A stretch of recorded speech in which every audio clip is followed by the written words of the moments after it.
Thank you for coming out to hear about a subject which I find fascinating, and I hope you will too, and that is brick. So I think to dive right into it, we're going to start with real old brick, and that's Roman brick.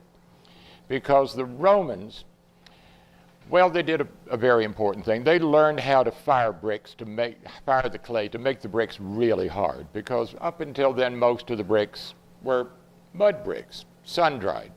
So Roman bricks are very durable. And Roman bricks provided the main structure for most of the buildings of ancient Rome, but they didn't leave the bricks exposed. They usually covered them over with plaster or marble veneer. And we see the Basilica Maxentius and Constantine, which is now stripped of nearly all of its ornament, and we see in this arch here the very precise construction of brick in Roman times. Now, Roman bricks are very thin. They're almost slabs. The average size was 12 by 3.5 by just 1.5 inches thick. And I cut out a piece of paper to give you some idea of a Roman brick. It's very thin. This is about the standard size. Now, they look bigger than this because we're not filling in visually with the mortar joints. Roman brick can be quite sophisticated. This is the Market of Trajan, showing broken pediments, full entablature, nice arches, but you have to remember that this was originally covered over with plaster. The brick wasn't meant to be shown. It was a structural element rather than a decorative element, not to be exposed. Interestingly, in the late 19th, early 20th century, Roman brick became very fashionable again. And you see a lot of American Renaissance buildings built of Roman brick, such as Carnegie Hall. These very thin bricks, nice golden color. Or in Philadelphia, red Roman bricks here, thin golden yellow bricks in this house next door. Not that unusual. Now, Roman bricks are perfectly acquirable today. Go online and you can find companies that make Roman bricks that you can buy. And I wish we would use more of it. Of course, being from Richmond, I have to show a Richmond example. This lovely golden speckled brick here, used in our Main Street's railroad station with a lot of rich terracotta decoration. But Roman brick really makes this, I think, a really fascinating, impressive work of architecture. And Frank Lloyd Wright knew the advantage of Roman brick. Because of its overwhelming horizontality, it was perfect for the horizontality of his prairie-style houses, such as the Roby House in Chicago. Again, Roman bricks are perfectly acquirable today, and I hope people will realize that this and many of the other examples of bricks I show are design resources that can be used for modern architecture. We don't realize the design advantages of brick. They can be very subtle but very beautiful in their own ways. Okay. Just a quick word about brick making in the colonial period. We were making bricks in Virginia in the early 17th century. Bricks in colonial period, usually made on site, using wooden molds. This is a real 18th century wooden mold. The molds were dusted with sand, a very fine sand, as you see in this demonstration here, so the wet clay wouldn't adhere to the sides of the brick mold. It'd slip out easily. And that gave the bricks a kind of granular surface. Now, that wasn't true in New England. The predominant way of making bricks up there is what they call slop joints. Instead of dusting the molds with sand, they dipped them in water. And that made the clay slip out more easily. And then they were sent for firing in kilns such as this. This is a demonstration in Williamsburg. You build this big structure here, put all the bricks in here, the green bricks that are to be fired. You have these fire channels in which you stick logs, and you burn it for about 7 days or so. You got to be very careful to modulate the temperature.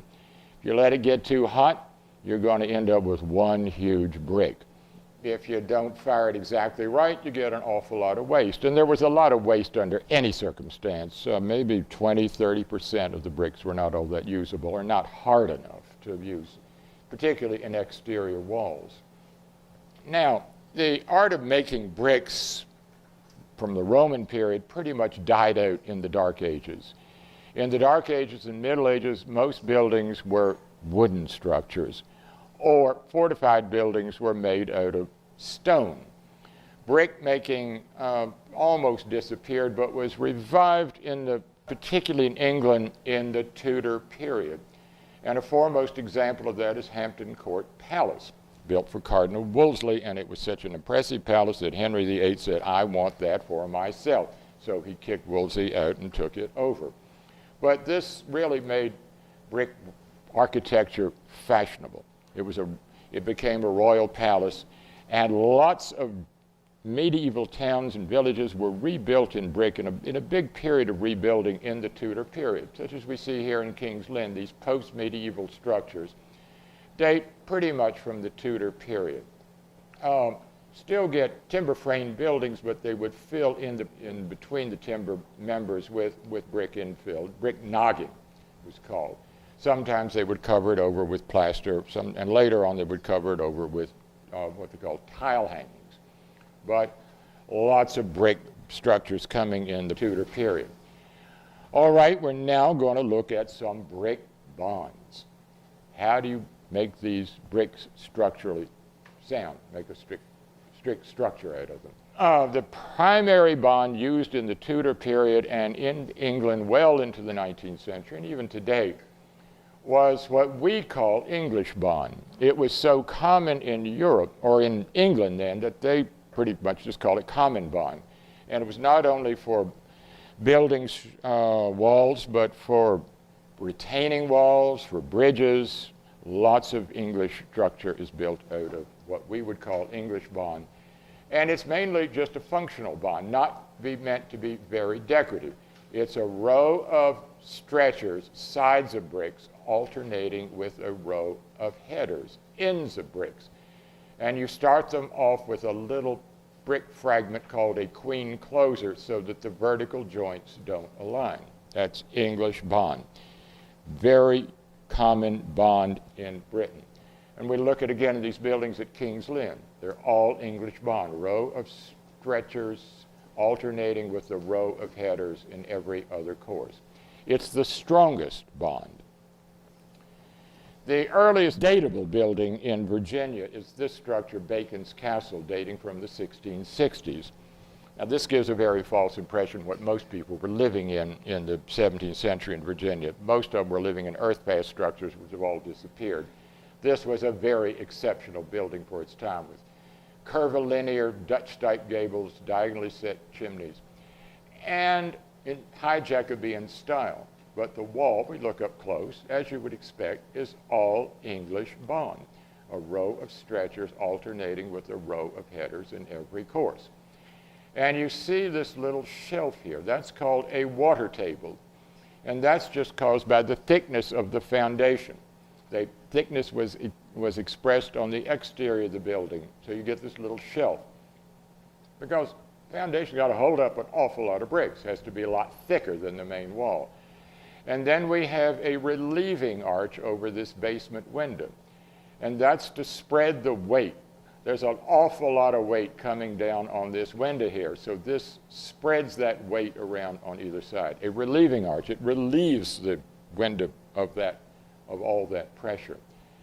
Again, not a very decorative bond, a functional bond.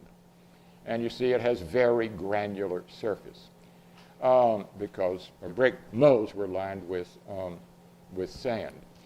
English bond continued to be used for the entire structure, particularly in Virginia, up into the early couple of decades of the 18th century.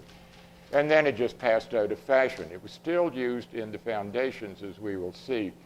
But you rarely see a whole building built of English bond as you do in this 1720s house. And I'll come back to this in a little while to show you some of the detailing on it. However, English bond continued to be used in other places, such as Charleston, South Carolina, well into the late 18th century for sidewalls here. Front wall, you can see, is stuccoed over, but sidewalls are all in English bond. And English bond saw a revival in the early 20th century with the fashion of doing Tudor revival style buildings, such as this big house in Richmond, Virginia. Correctly, it's all in English bond, as you would expect of a real Tudor building. and even in some institutional buildings. Now, Virginians are all Anglophiles, so they want their institutional buildings to look like English buildings, so we have a Georgian-style Virginia Museum of Fine Arts for which English bond was used throughout the building, which I like here. I think it gives this building some character. It's a big monumental building, and this strong bond, I think, is appropriate for this type of building. All right, couple of odd bonds.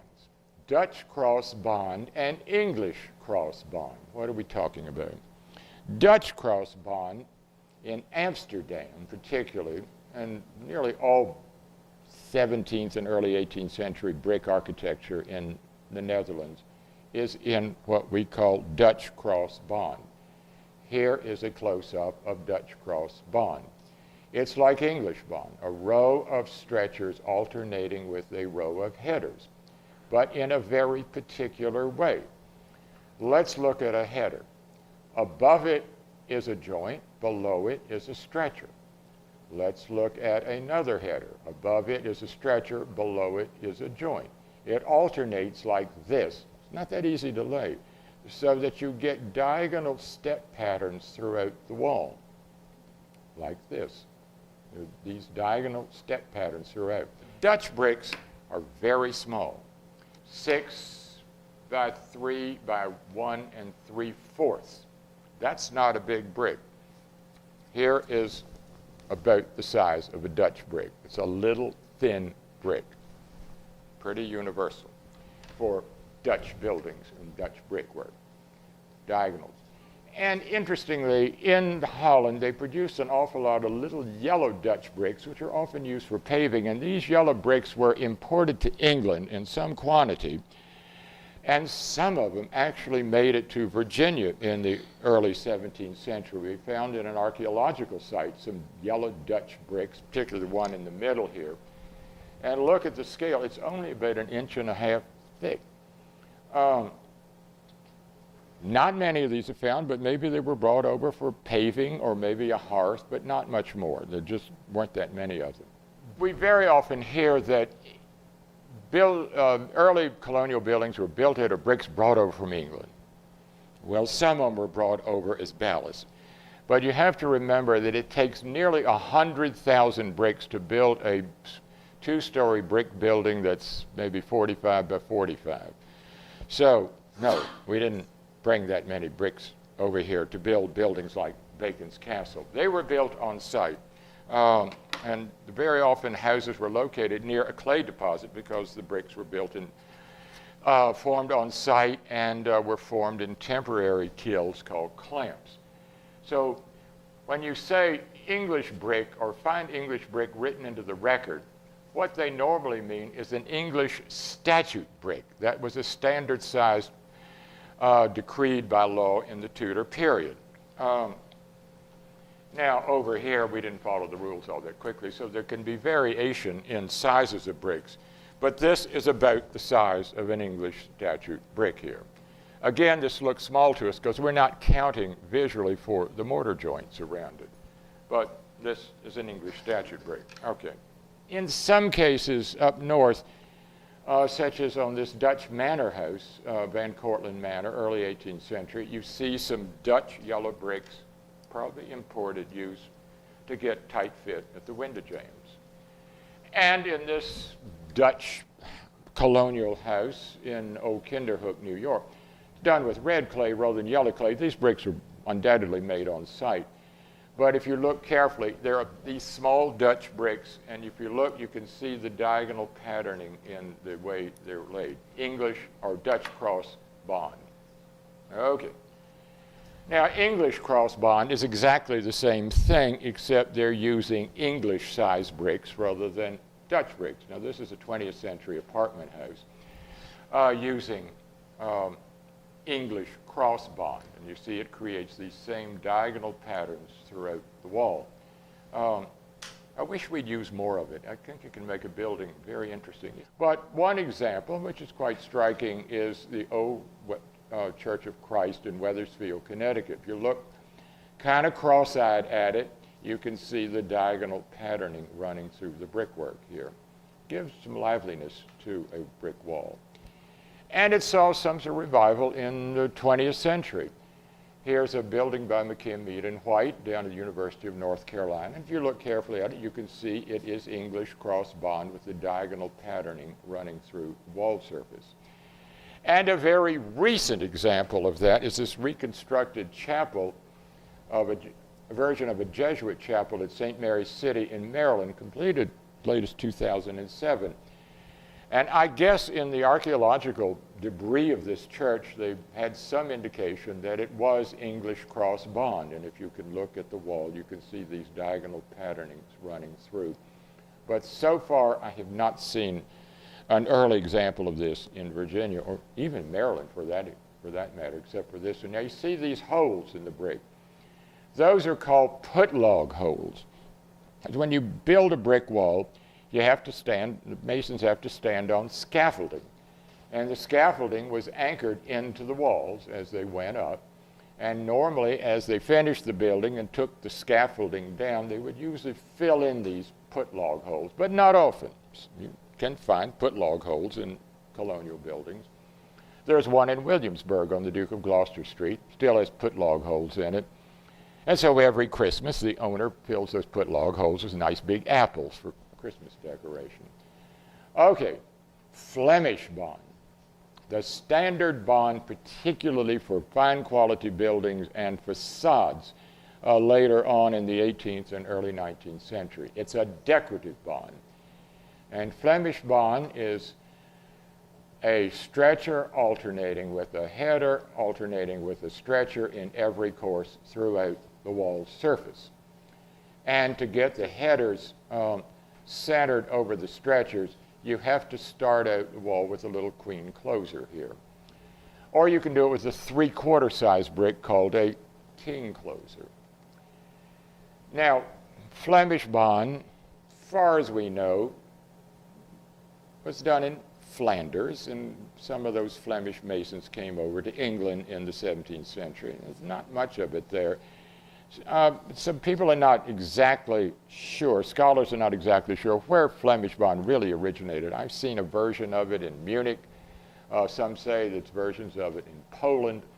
But for our purposes, the first really serious example of Flemish bond in Britain is this house, the so-called Dutch house, Kew Palace and Kew Gardens. It's out of London, dating from the 1630s. A very elaborate display of brickwork here. Maybe you can make out here that it is, the main wall surfaces are Flemish bond. And as far as most brickwork scholars in Britain are concerned, there are no other earlier examples of building using Flemish bond throughout the entire wall in England. So this was a landmark structure, and it's important for dating purposes. For instance, this is St. Luke's Church in Isle of Wight County, Virginia, traditionally dated to the 1630s. Well, yes, it's a Gothic-style building, what we call remembered forms, because when the settlers came over here, they built parish churches remembering how they looked in England, which were medieval Gothic-style churches. So this is a Gothic building. And everybody wants to think that this is the oldest church of Anglo-America, 1630s. I always question that date because the church is entirely of Flemish bond, except for the buttresses, which are English bond. And you have to remember, they weren't doing Flemish bond in England until the 1630s, and it's hardly likely that they were doing it in Virginia in the 1630s. And lo and behold, we finally did some dendrochronology on this church and came in at 1680. So it's a very, very late example of what we call Gothic survival, particularly when you think that when this church was being built, St. Paul's Cathedral by Wren was being built in London. So it's backward-looking architecturally, but a bit forward-looking structurally with the use of Flemish bond. Here's a close-up of Flemish bond on another church in Virginia dating from the 1730s using glazed headers. It's a way of really decorating your church and making it decorative looking. Glazed headers were formed because when you stack the bricks in the kiln for firing, the headers are closest to the heat source, and they were glazed just like a piece of pottery. And you can see where the glazing has spilled over onto this stretcher here. And they use this byproduct of the firing decoratively by giving this checkerboard pattern. Now, one thing, to make these lovely light blue glazed headers, you have to use oak to fire the kilns. If you use a softwood like pine or poplar, doesn't get blue glazing because the potassium or potash in the oak has a chemical reaction with the clay to produce the blue. If you use something else, going to turn the headers black. Don't get these blue headers. And notice these bricks were made, on site out in the countryside, and look how uneven they are there. And I'll talk more about mortar joints in a bit. It's an uneven product, but it gives a wonderful overall effect, particularly when the sun hits these glazed headers and can make a building just sparkle like the Ludwell Paradise House here in Williamsburg. All right, here's a close-up of another colonial church with a very beautiful example of glazed header Flemish bond. And you notice these richer color bricks on the corners here. Those are rub bricks, and they were selected for their even color, for their hardness, and you rub them smooth with another brick or stone, and you can do it yourself, to get a very smooth surface as opposed to those granular surfaces on the main bricks.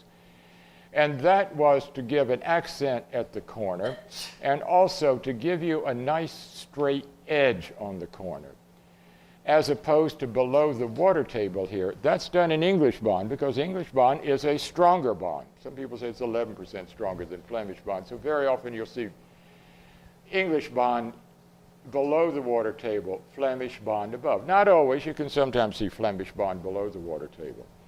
But rubbed brick dressings on the corner here makes a beautiful accent for a brick wall.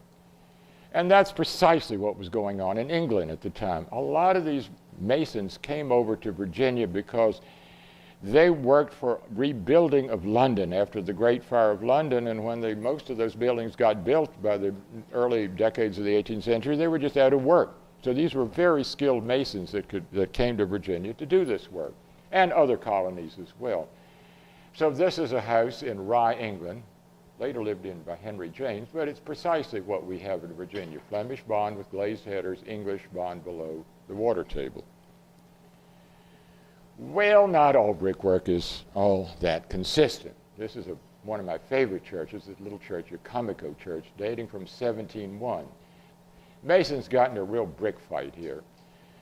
One mason said, it's the 18th century, I'm going to do Flemish bond with glazed headers. Well, the guy said, well, I don't know about that. I'm going to do English bond over it. Well, wait a minute. If you go to English bond, at least you could do alternating glazed headers in your English bond to kind of make it blend with my Flemish bond. Well, no, when we get over here, I don't know when. So brickwork wags call this Flemish bond, spelled P-H-L-E-G-M-I-S-H. Okay.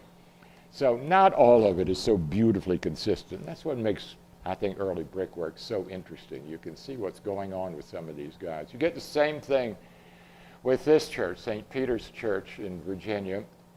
This, incidentally, was the parish church of Martha Washington. She wasn't married here. She was married at home. The body of the church is 1700. It has Flemish gables, just like Bacon's Castle or Kew Palace. The tower is kind of Baroque, added later in the 1730s with good Flemish bond with glazed headers, these big, strong pilasters, and urns. Baroque. One of these urns is actually a chimney, which really added to the Baroque flavoring to it. But let's look at the main wall. Okay, the mason, traditional mason, starting off, well, all right, I'll do English bond below the water table like you're supposed to do. But hey, it's now the 18th century. I guess I ought to be doing Flemish bond. All right, so I'll start off with Flemish bond. Well, wait a minute, I'm not sure what about, I don't know about this Flemish bond. I wasn't about that. So, okay, I better go back to doing something. I know what I'm doing. So it continues in English bond for the rest of the building. Now, talking about glazed headers. Philadelphia It was largely a city of brick. It was the second largest city in the British Empire at that time, second only to London. A lot of fine brick buildings there, but you see all black headers. It's because they weren't using oak. They were using maybe pine, or maybe by the time this was built, maybe coal. Big city, 1773, but this is pretty standard for Flemish bond in Philadelphia, black headers, not your lovely light blue glazed headers. In Virginia, by the mid-18th century, they kind of stopped exposing the glazed headers. They still were producing them, but they just turned them around in the wall, facing inward. Some say that's because, particularly in Tidewater, Virginia, around Williamsburg, they were running out of oak. They were having to use other things, and they didn't get the nice blue glazed headers, so they just didn't use them.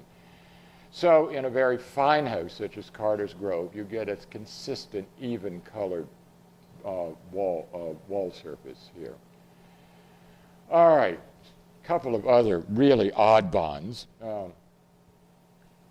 Either it's something called Dutch bond in the UK. In this country, we call it staggered Flemish, or also zipper bond.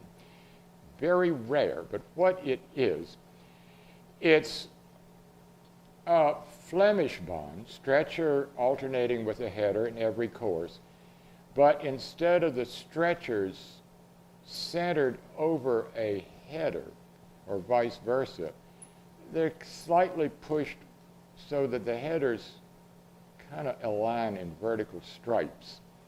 It's very rare, but it can be interesting. And a couple of examples of it. This is a treasurer's office in Virginia dating from the 1830s. And you see what happens. You get this kind of vertical striping in the wall. Over in the Shenandoah Valley, which they still were producing glazed headers pretty late, you get the striping with glazed headers, and that's why sometimes over there it's called zipper bond. Now that wasn't a historic term because zippers weren't invented when this building was built, but it gives a very interesting effect. No reason why it couldn't be used on a modern building. Now, this is a building out in Kentucky dating from the 1850s, and it has a very unusual bond, which I'm not sure has got a firm name on it. Well, sometimes it's called monk bond in England. This is the only example I've seen of this in America, except one possibly 17th century example in Virginia. But what monk bond is a header alternating with two stretchers, a header alternating with two stretchers, the next course, header alternating with two stretchers, and so forth throughout the wall.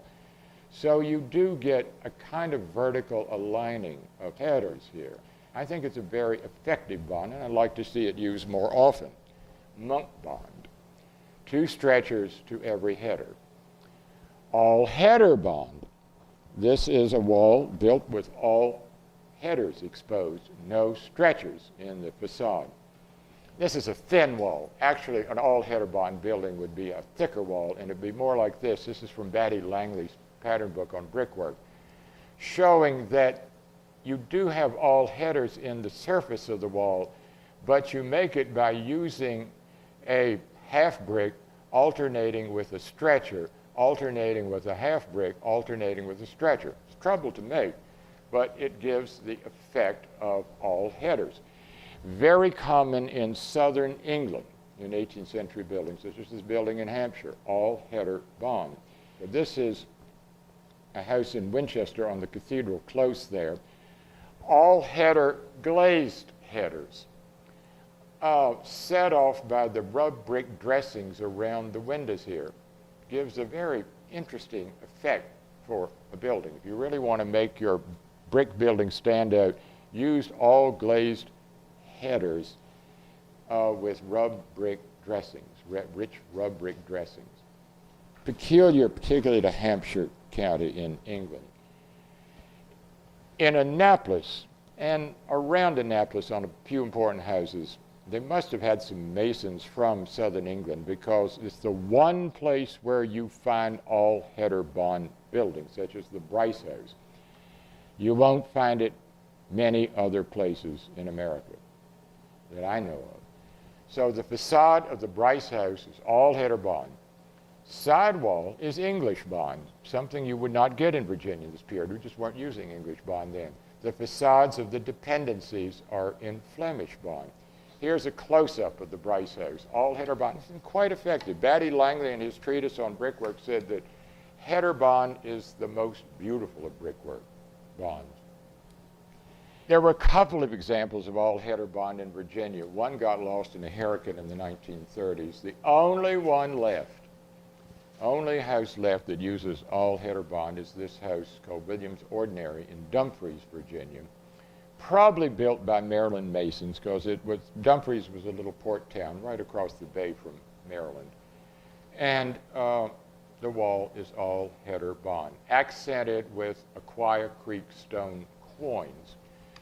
This is right near the Aquia Creek quarry, which provided sandstone for building both the White House and the National Capitol. But this is that same stone. One example of the 20th century using all header bond is this house, Georgian Revival House by William Lawrence Bottomley on Monument Avenue in Richmond. Very English in its style, but for whatever reason, Mr. Bottomley decided he would try using header bond. Fine, glad to have it. Garden wall bond, or what we call American bond, or also what in England they call Liverpool bond. It's not a decorative bond, it's more a functional bond, but it's a row of headers alternating with an odd number of courses of stretchers. In this case, 3 courses of stretchers to a row of headers. Garden wall bond. Not very pretty. Interestingly, it was used very early in New England. This is the short house dating from 1715. The side walls are in 3 course, what we call American bond, or the English would call Liverpool bond, to a course of headers. A functional bond. One of the few 18th century houses left in downtown Boston is the Old Corner Bookstore. It's done in 3 course American bond. But if you look up in the gable here, 3 courses of stretchers to a row of headers, 3 courses of stretchers to a row of headers. Brickwork is very worked over. It's hard to find good examples of untouched brick up north because the weather's so hard on it. And the bricks spall or the mortar joints fall out and they do bad pointing on it. And very often the bricks have been painted and they do sandblasting on it, which ruins the bricks. And I won't go into that now. I'll get to it later. 3-course American bond, as far as I know, was not used in Virginia in the colonial period at all. This is the front wall of one of the ranges on the University of Virginia, dating from 1817. 3-course American bond. 3 courses of stretchers to a row of headers. This is the University of Virginia, designed by Thomas Jefferson, and that section of the facade of the student rooms is using that brick. I think Jefferson, who was a connoisseur of good brickwork, came riding down from Monticello and said, "No, you fools, I didn't want 3-course American bond. This is the first building built at the university." He said, "I wanted Flemish bond on the facades of the student rooms." So there is a sharp break. There's just a short section of that 3-course American. Then all of the rest of the facades on the lawn are Flemish bond. Not sure. And then the side walls of the pavilions and the back walls of the student rooms are built in another functional bond, not decorative at all, and that's a slightly cheaper bond. That's 5-course of stretchers to a row of headers. They didn't even bother to tool the joints here. It's not pretty brickwork, it's just a functional wall here. It's facadism. The fronts of the pavilions are very beautiful Flemish bond, which I'll show in a minute, but 5 courses of stretchers to a row of headers. All right, Flemish stretcher bond, another variation. That is 3 courses usually of stretchers to a row of stretcher, header, as in Flemish bond. British call it Flemish stretcher bond. Here we call it American bond with Flemish variation, because that's what it is. You won't necessarily see it on facades. It's usually on sidewalls. This is a courthouse built by Jeffersonian workmen. The front's very fine Flemish bond, but the sidewall is in this three-course American bond with Flemish variation. You see this high tide mark here. That's because these courthouses didn't have basements. They have very shallow foundations, and they hadn't discovered the use of a damp-proof course here at that time. So you get rising damp up to this point and makes all the mortar joints fall out, and they come along and do cruddy repointing. But above it, the wall's in pretty good shape. Here it is.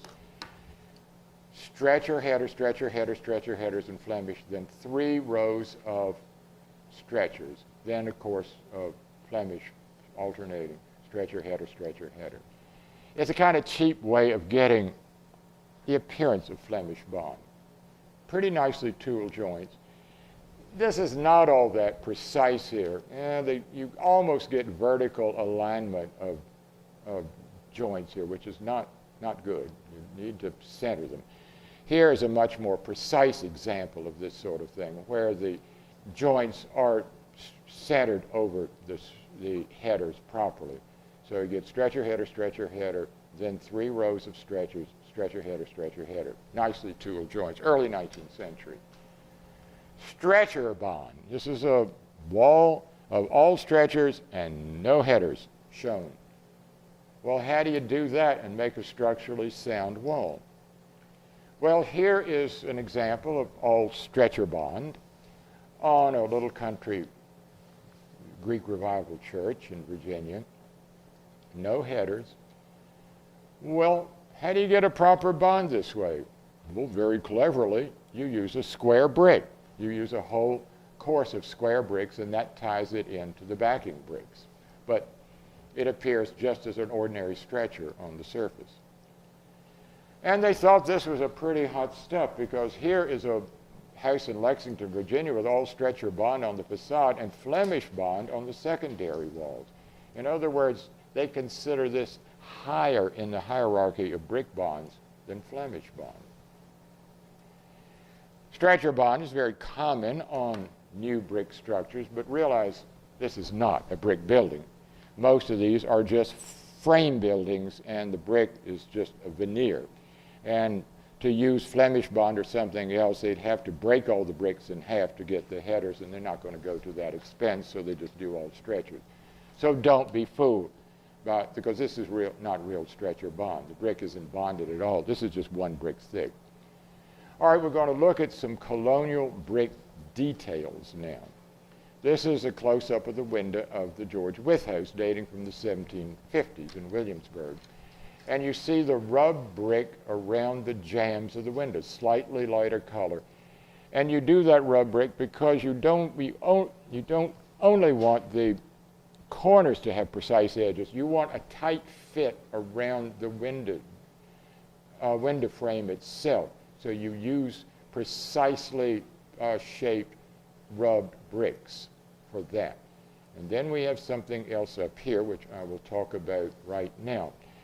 So when you use the rub brick around the windows, and particularly in London when they have these black bricks, which I'll talk about in a minute, it gives a very striking effect. And then you get precise bricks in these arches called gauge bricks.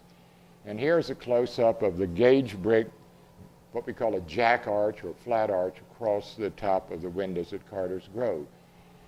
This is very fine construction. To do a gauge brick is a rub brick cut to a very special shape to get all of these really parallelogram shaped bricks. If you took all of these lines down to a single point, they'd meet about here in the middle of the window.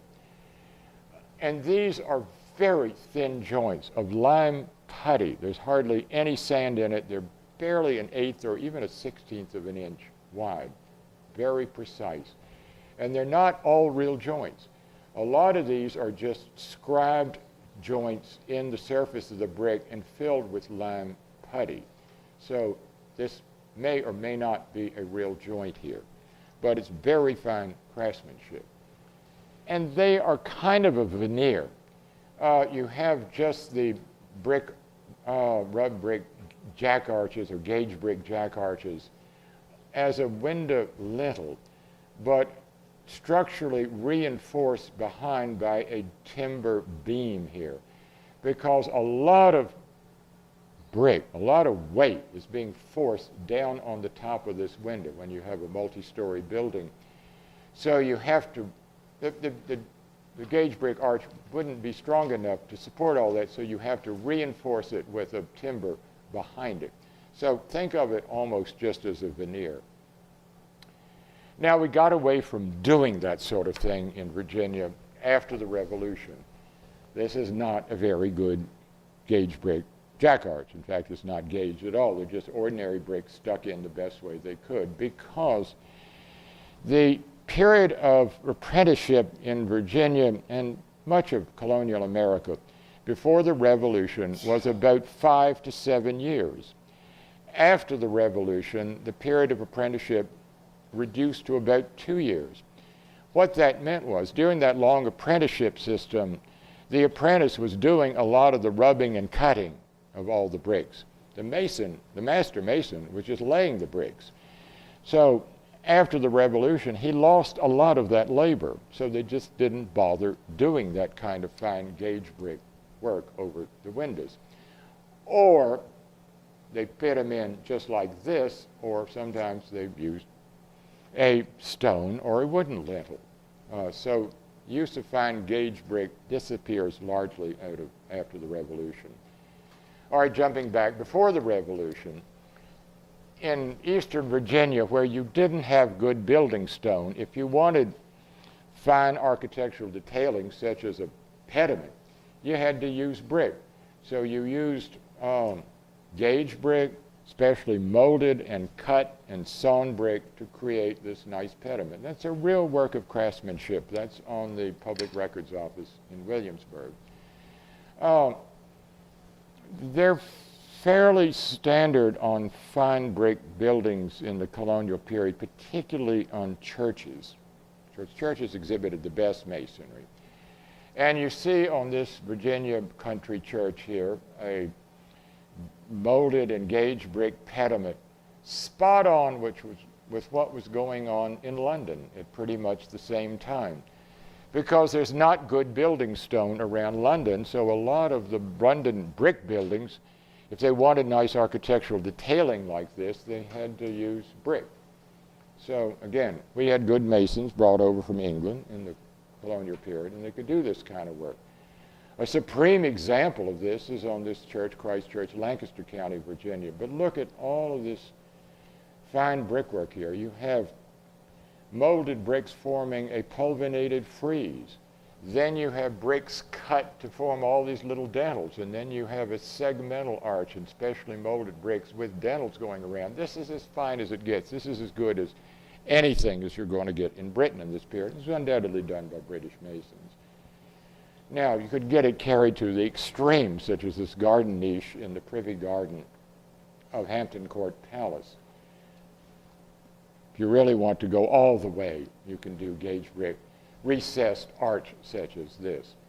And this was probably color washed. It looks like evidence of paint on here. And the more we examine some of our colonial buildings, we find that color wash was used.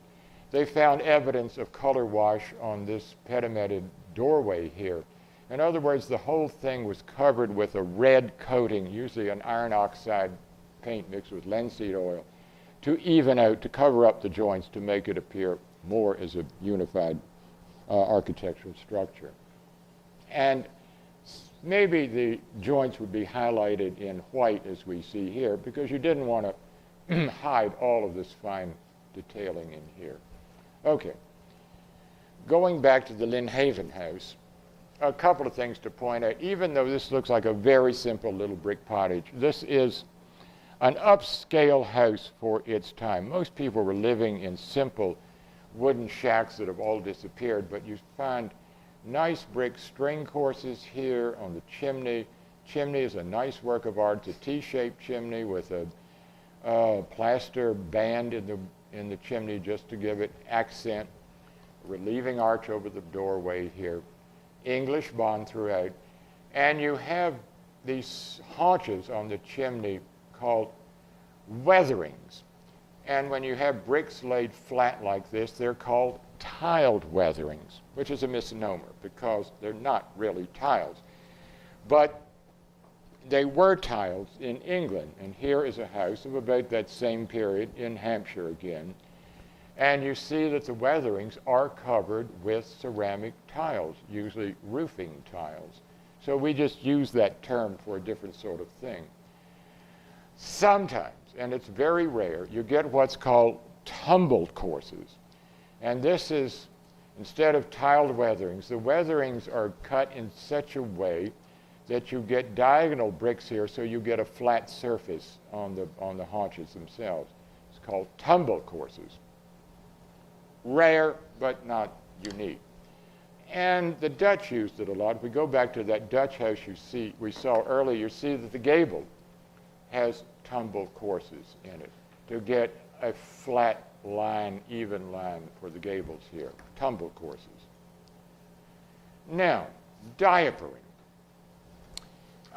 That became common in Tudor England, and you see an example of it on Hampton Court Palace here. You use glazed headers to create these diagonal patterns throughout the wall surface, and they can get quite elaborate. Why do we call it diapering? Well, the explanation is in the town of Ypres, Y-P-R-E-S, in Belgium. It was famous for making special square-cut cloth, which was shipped in large quantities to England in that period. Now, the English are not genetically disposed to pronounce French properly. So they're not going to say Ypres, Ypres. They said wipers because that's the way it's spelled, Y-P-R-E-S. And if the cloth comes from wipers, it's spelled D''Y-P-R-E-S. And what does that spell? Diapers. So that's why they called it diapering, because it reminded them of that square-cut cloth coming from Belgium at that time. Diapering was used on the continent. Here is a French house done with black headers, a early 17th century house. And you get a lot of it for some reason in New Jersey. New Jersey has some really wild brickwork in it. Here's this Nicholson house in Salem. But look at all the diapering patterns. Sometimes it can have initials. Sometimes it can have dates in the glazed headers. This is nice Flemish bond facade. It probably had a pent roof here, which is not, this house is under restoration, which has not been put back in place because there's definitely break in the Flemish bond. And a rare example in South Carolina, pretty elaborate example of diapering in this mid-18th century house. Or other versions of decorative use of glazed headers. You get it sometimes in Virginia, sometimes in Maryland, chevrioning pattern. In other words, parallel rows paralleling the gable slope here, chevrioning. Now, diapering saw a resurgence in Tudor Revival period. Here's a house in Richmond, Virginia, using diapering in the gable and a little bit of tumbling right there. This is good brickwork. Some of the Tudor Revival houses exhibit very fine craftsmanship. Molded brick cornices, very popular in late 18th century. Especially molded bricks. Instead of using a wooden cornice, you use molded bricks to make a cornice. This was over in the Shenandoah Valley, and the Shenandoah Valley was largely settled by people coming up the valley, settling in the Shenandoah Valley, coming from Pennsylvania, Philadelphia, where there's a lot of molded brick cornices, such as in Elfreth's Alley here, and that was done primarily for fireproofing. Instead of using a wooden cornice, you use a brick cornice, because it's more fireproof. And here it's got the fire company's shield on the house, show that you paid insurance. If your house caught on fire, company would come out and put it out. If you didn't have a shield on it, you were out of luck. Your house just burned. Another decorative feature that was prevalent, particularly in the early 18th century, if not the late 17th century, are called sometimes houndstooth courses or mouse-tooth courses. Those are bricks laid on a diagonal sticking out just for decoration. Died out in the early 18th century and saw a revival in the late 18th century and early 19th century. This is a house in Richmond. This is a house over in the Shenandoah Valley. These houndstooth or dog's tooth courses. Here's a double dog's tooth or houndstooth cornice over in the Shenandoah Valley. Decorative pattern, still could be used today. All right, water tables. Remember I talked about the thickening of the foundation? Well, in New England, they laid specially molded bricks on top of the water table to throw the water away, to make this more decorative, to look more like a classical pedestal. But they were laid vertically. Here's a close-up of the Old South Meeting House in Boston. Molded bricks laid vertically on the water table. In Virginia, it's just a regional thing. We capped our water tables with diagonal bricks, or sometimes molded bricks, but always laid horizontally. So above an English bond foundation, Flemish bond with glazed headers above, rub brick corners. Carter's Grove, being a very fancy house, had a molded water table, brick courses to echo a classical pedestal, but that's more sophisticated than most. After the Revolution, for whatever reason, they decided to thicken the foundation towards the interior rather than the exterior, so the wall surface goes straight down to grade. Nice Flemish bond in the main part of the wall, but the fact that this is below this is in the main part of the foundation, they thought, well, I guess we got to do a different brickwork here, so they did what? 1, 2, 3, 4, 5-course American bond. Why they didn't carry Flemish bond all the way down to grade, I don't know, but they just didn't do it. All right, some word about mortar joints. This is a close-up of that wall at St. John's Church I showed you earlier. You see how uneven the bricks are, because they're made under pretty primitive conditions. So you don't get nice, even sides and ends of the bricks. To even out the joints, so I mean that means the brick joints are very irregular. To even them out visually, they usually scribe them with little thin lines, sometimes called a struck joint, sometimes called a grapevine joint. They're called all different things, or just an incised or scribe joints. In England, sometimes they're called penny joints, because the masons, if they didn't have a proper tool, they would take the old English pennies, a big penny, and with a straight edge would use that to make the little line in the mortar joint. Well, that does two things. From a distance, it evens them out visually, and it also serves to compress the joints. If you push it in, it just makes the mortar a little tighter. So it served a couple of purposes.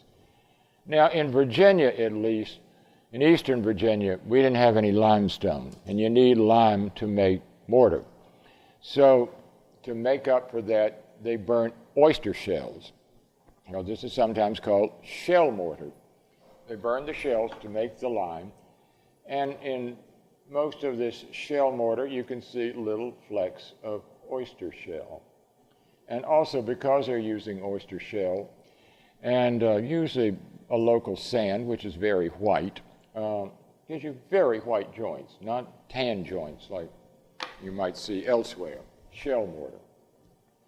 Now, in a more sophisticated masonry bag, you would have a jointer for making these scribed or penny joints, and there is the jointer there. It's this thing here, you would line that up with one of those straight edges up here and make your scribed joint that way rather than relying on an English penny.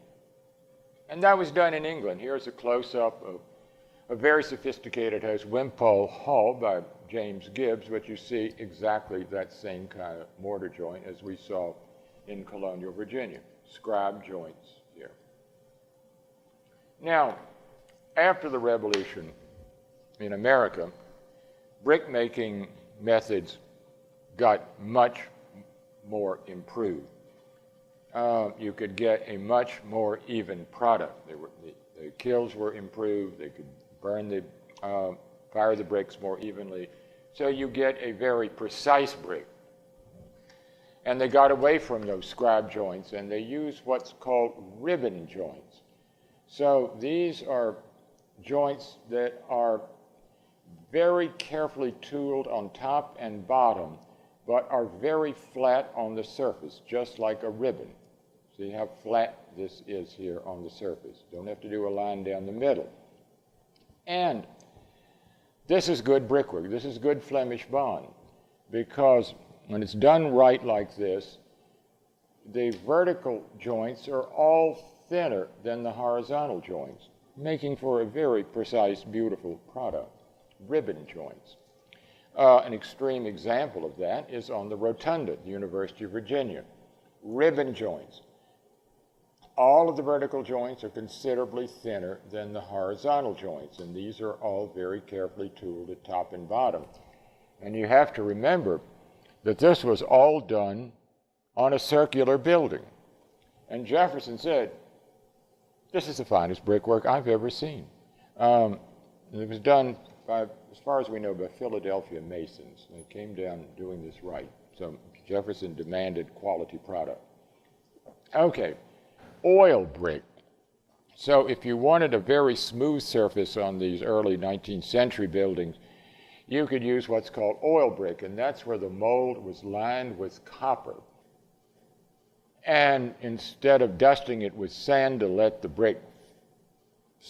green bricks slide out for firing, you wiped it with linseed oil. So you get a very smooth surface on the face of the brick. And oil brick was specified for all of the facades of the pavilions at the University of Virginia. Again, Jefferson was a connoisseur of fine brickwork, wanted to make sure he got good stuff there. So here is oil brick on one of the pavilion facades. You see, instead of a granular surface, it's very smooth surface. They ought to fire the painter who splashed all this paint on here, but I started to Photoshop all those paint dots out, but I thought I'd better not. I just better show it as it is sometimes. But you can see very nice ribbon joints throughout. Let's go to painted brick. Now, I showed that earlier photograph of Kew Palace with its Flemish bond. Now, the thing is, you can't see that Flemish bond today because the building has been color washed, and they found that that was an original treatment. And we find more and more that that was an original treatment for many of our colonial buildings, and particularly for federal period buildings, which I'll explain in a minute. Color washed to make the buildings just a much more overall even surface appearance. So, looking closely at some of our federal period buildings where the surface is protected, and this is one of the pavilion facades at UVA because it's protected under the portico, we see that indeed it was color washed, red, an iron oxide paint, probably mixed with linseed oil or something else. Sometimes they mix blood to get the color. And then you can see that all the surface and the mortar joints were color washed, and then the joints were all painted over with a white paint, a thin lime paint called penciling.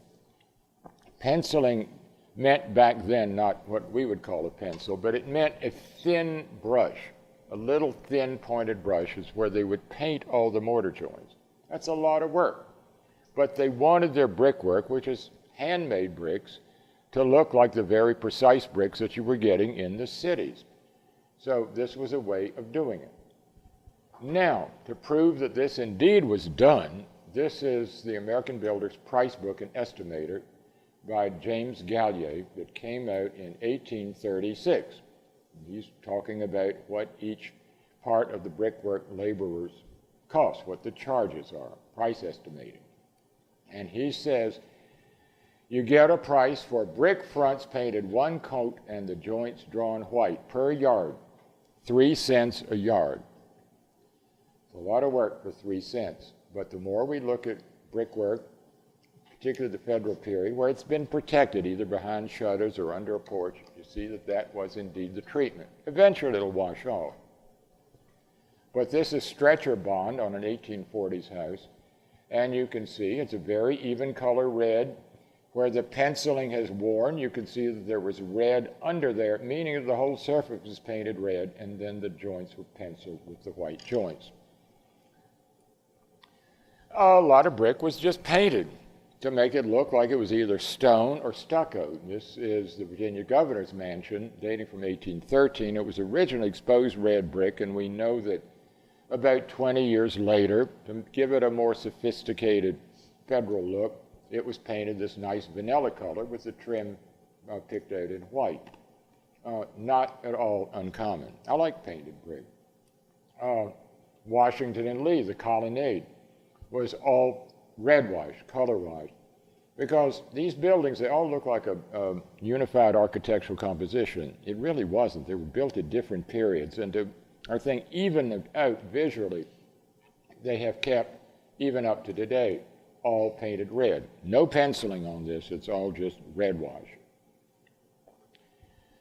Very often, houses or brick houses were painted a lighter color just to update them, to give them a different effect. Nothing wrong with painted brick.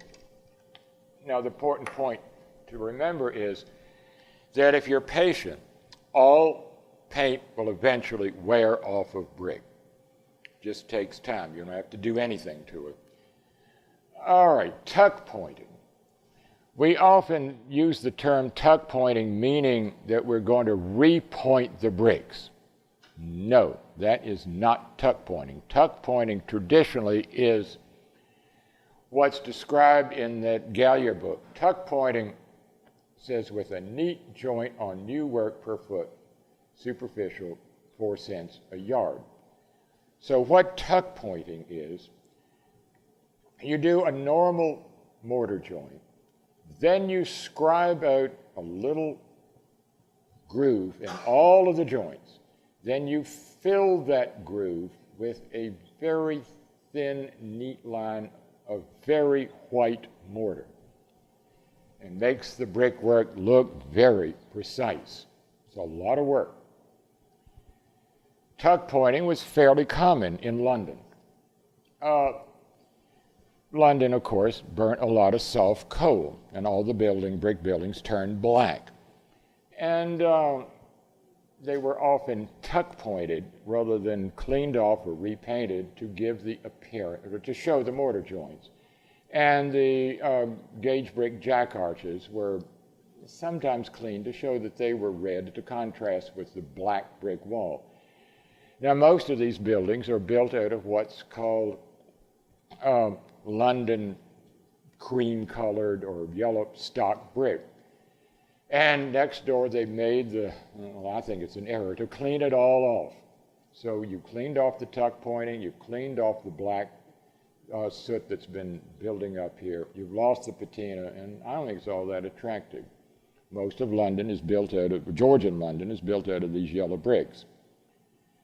Now, here's a very fine example of tuck pointing. And if you look very carefully at this, you can see that the mortar joints are pretty wide here. Not all that even brick. It's an 18th century house. Then it got all black with soot, and they have kept that black color on here, sometimes even repainting it, and then tuck pointing it with this very white mortar joint inlaid in the bigger original mortar joints. Does this look familiar to anybody? This is where you might expect really good tuck pointing. It's number 10 Downing Street. Sadly, you can't get near it to photograph it. I took this picture about 25 years ago, and we get close to it. But it's a good example of tuck pointing, and it's kept in very good condition there. The only example of tuck pointing I've seen in America on early buildings is in Charleston. And you see here a form of tuck pointing. Here are the red mortar joints here, and here you can see how this line of thin white mortar has been inlaid in the larger mortar joints. They've tried some reproduction tuck pointing in Charleston, and I don't think it came out very well. I mean, it takes real skill to do it. All right, press brick. By the mid-19th century, well, this is what, 1850s, the cities were making very precise bricks using brick-making machines. And a good example of this is this house in Williamsburg, a Greek Revival house on Duke of Gloucester Street. And it's described, we have building contracts for this, saying it's built out of Baltimore stock bricks. In other words, all these bricks were built or manufactured in Baltimore and shipped down to Williamsburg. And here's a close-up of it.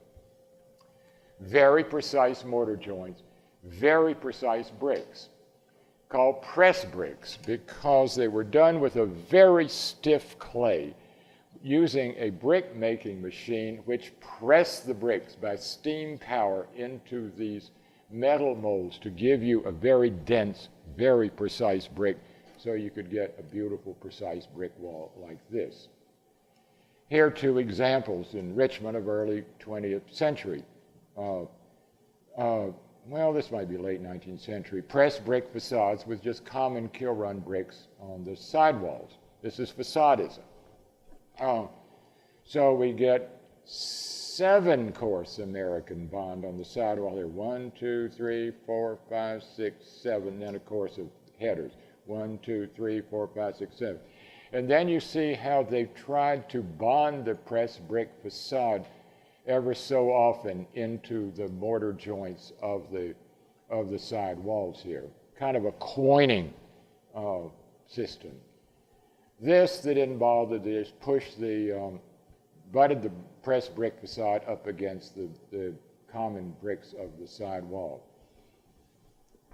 That's my own house over here. Built about 1912, but a good pressed brick facade. If you look carefully here, they tinted the mortar joints, sort of a dark red, probably using a combination of iron oxide or maybe just ground brick dust, and maybe mixing some lamp black in it. Because around under my front porch, where it's really protected, the joints are almost black. Anyway, now, very interesting brickwork, early 20th century brickwork. I noticed on this McKinley and White building down at Vanderbilt University in Nashville. How do you describe this? I think it's quite effective because I haven't found a good name for it. Might call it either Flemish variant or English variant. What it is, it's a row of stretchers alternating with a row of stretcher header, stretcher header, stretcher header, as in Flemish bond. So is it English with Flemish variant or is it Flemish with English variant? It's hard to say. But anyway, it gives, I think, a very interesting effect, especially when you have this blue flashing on the bricks here. Nice pattern to the wall. It'd be interesting if somebody could specify this for a wall. Then we get into buff press bricks, because everybody was burning soft coal in the late 19th and early 20th century. All our cities were getting absolutely black, and particularly brick buildings. So they were producing a lot of this buff press brick rather than red press brick to give the buildings the look of stone. And because these were very smooth, hard surfaces, they kind of self-washed themselves with rain and whatnot. As far as I know, this wall has never been cleaned. It's on Capitol Square in Richmond. And rather beautiful brick with nice terracotta detailing. Here you have that frieze from the Erecthean with the Anthemians in it. Nice terracotta detailing on it. Pressed brick. Here's a triumph of light buff pressed brick on the Jefferson Hotel in Richmond. They wanted to have this clean, new look, make it look more like stone. Then another odd brick that came into the early 20th century is what we call tapestry brick. This is on an apartment house right near my house, 1920s. When you look closely, it has all these striations. That's done with a special cutter that made these striations. And it's called tapestry brick because it looks sort of like the folds in a work of tapestry. And then, of course, we all got carried away with colonial Williamsburg restoration. So there's an awful lot of replica Flemish bond with glazed headers, 18th century style, particularly in Virginia, aping what was going on in colonial America. Flemish bond with glazed headers, rub brick corners here. This is a Methodist church, kind of a hyperthyroid version of Bruton Parish Church in Williamsburg, with pretty good Flemish bond with glazed headers throughout. Here it is here. And it still can be done. This is a wing to that same church that was finished just 4 or 5 years ago. Beautiful Flemish bond with glazed headers, very good gauge brick round arches around the tops of the windows here and around this window here. Good masonry still can be done. You just need to search it out and be able to pay for it. And then in Williamsburg itself, they wanted to show in the shopping area at the end of Duke of Gloucester Street, Merchants Square, this was on a site of a church that wasn't any good, that had to be torn down. They wanted to show here what merchants' houses in England in that same period must have looked like. So they commissioned Quinlan Terry to design an English-style brick building of the mid-18th century, using fine brick detailing, such as you see here in this pedimented niche up here, and you have an actual Doric triglyph here in specially cut molded brick. You can order these details in England today. And this, I think, is a rather handsome new entry to the Museum of the American Revolution, just opened a couple of years ago, showing how you can use brickwork in the pediment here in Flemish bond and in a lighter color brick and pilasters, and around the arcade openings here. They give a very effective composition here. All right, I want to end up with just a few favorites of mine of fine brickwork. Stratford Hall. I think this is a very effective, this is like an Italian house. It has a piano nobile, high basement, and they, instead of coins or stone down here, they've emphasized the basement area by using Flemish bond with glazed headers and then even colored smaller bricks in the area above it, with relieving arches down here and then gauge brick jack arches above. And Stratford has these fabulous chimney clusters here, all done with molded bricks and Flemish bond with glazed headers. And Christ Church, Lancaster, which I showed you earlier. This has what we call scattered glazed headers, not an overall pattern, but scattered glaze just to give a sparkle, to give some interest to and texture to the wall, with these wonderful molded brick doorways, which you have to remember were probably color washed originally.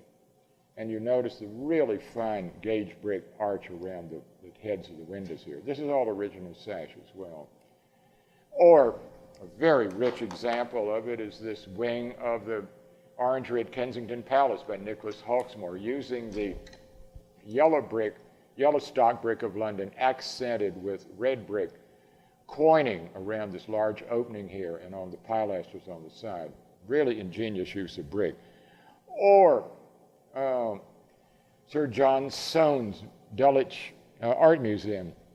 How do you make a brick wall without any openings in it interesting? Well, you do all of these blind arches here, getting the light and shadow here. A really ingenious use of brick structure and brick architecture. Or Lutyens, this is an amazing church, St. Jude's Church in Hampstead, done in the early 20th century, contrasting lighter brick with some glazing in it, with these wonderful rich brick surrounds here on these tall windows. An ingenious use of brick here, with these wonderful tall gables slopes on the roof here. And look at the dome again. Real strong statement. Or the War Memorial in Richmond by Ralph Adams Cram, finished in the 1930s. Took a long time to get this built. A Georgian campanile. And you notice he's used all English cross bond here and lovely molded brick surround on these openings here. Now, and finally, the Pantheon, the supreme example of brick construction, all done on a circle with these big relieving arches here. Remember, on the other sides of the wall here are big niches carved in the wall. So that's a thin part of that wall here, so to spread the weight of this, tremendous weight of this dome and these brick walls around the inlaid relieving arches in the wall surface. Here's one down here. Here they are up here. An amazing bit of construction, all on a circle. So we went from the sublime to the ridiculous, and on that note, I think we need to finish. So thank you very much.